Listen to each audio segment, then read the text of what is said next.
ఇంకొక విచిత్రమైన కేసు అండి ఇది. Legal, I'm only concern with legal aspects of the case.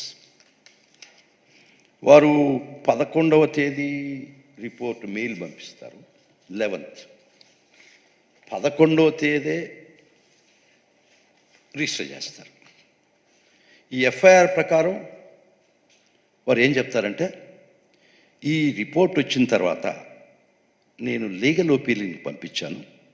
Legal opinion ఏం చేయాలా ఈ రిపోర్ట్ అని. Legal opinion some deputy director of prosecution ఉన్నట్టుంది. వారు లీగల్ ఒపీనియన్ పంపించి 11వ తేదీ, చాలా ముఖ్యం, ఇంపార్టెంట్, 11వ తేదీ మెయిల్ వస్తుంది. 11వ తేదీ కేసు రిజిస్టర్ చేయరు. 11 లీగల్ ఒపీనియన్ పంపిస్తారు. 11 legal, very very crucial legal opinion పంపిస్తారు. వారు 11 లీగల్ ఒపీనియన్ తిరిగి పంపించేస్తారు. వారే సెక్షన్లు వేసి, ఈ సెక్షన్ కింద రిజిస్టర్ చేసి జగన్మోహన్ రెడ్డి మీద రిజిస్టర్ చేసి అందరు ముద్దాయిల మీద చేసేయండి, 307 పెట్టండి, చాలా అఫెన్సెస్ పెడతాడు. కానీ ఒక విచిత్రం, మళ్ళా వాళ్ళు మారుస్తారేమో డేట్స్ నాకు తెలియదు కానీ, but record is there.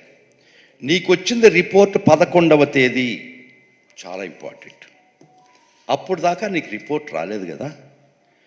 Legal ఒపీనియన్కి ఎప్పుడు రాసి ఉండాలి నువ్వు? 11 రాసి ఉండాలి, లేకపోతే 12 రాసి ఉండాలా? అవునా కాదా? Common sense.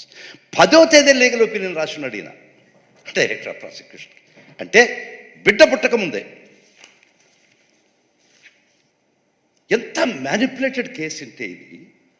నీకు అసలు రిపోర్ట్ వచ్చిందే 11/6 కదా, 11/6. 11/6 నీకు రిపోర్ట్ ఇస్తే కలగన్నావా, సోదికి పోయినావా, లేకపోతే అంజనేసావా ఎక్కడైనా? 10వ తేదీ నువ్వు లీగల్ ఒపీనియన్ రాస్తావా?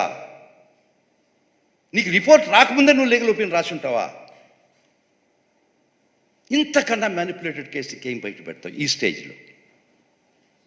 నువ్వు ఎప్పుడు రాసి ఉండాలి లీగల్ ఒపీనియన్కి? అది నిజం అయితే, అదే కరెక్ట్ అయితే, అదే సత్యం అయితే 11 రాసి ఉండాలి. అంటే నీకు రిపోర్ట్ వచ్చిన తర్వాత దాని మీద లీగల్ ఒపీనియన్ రాయాలా? నీకు వచ్చిందే రిపోర్ట్ 11 అయితే, నువ్వు 10వ తేదీ ఒక లెటర్ రాస్తావా లీగల్ ఒపీనియన్ ఈ రిపోర్ట్ వచ్చిందని to the deputy director of ప్రాసిక్యూషన్కి? సో ఈ ఒక్క విషయం చాలదా?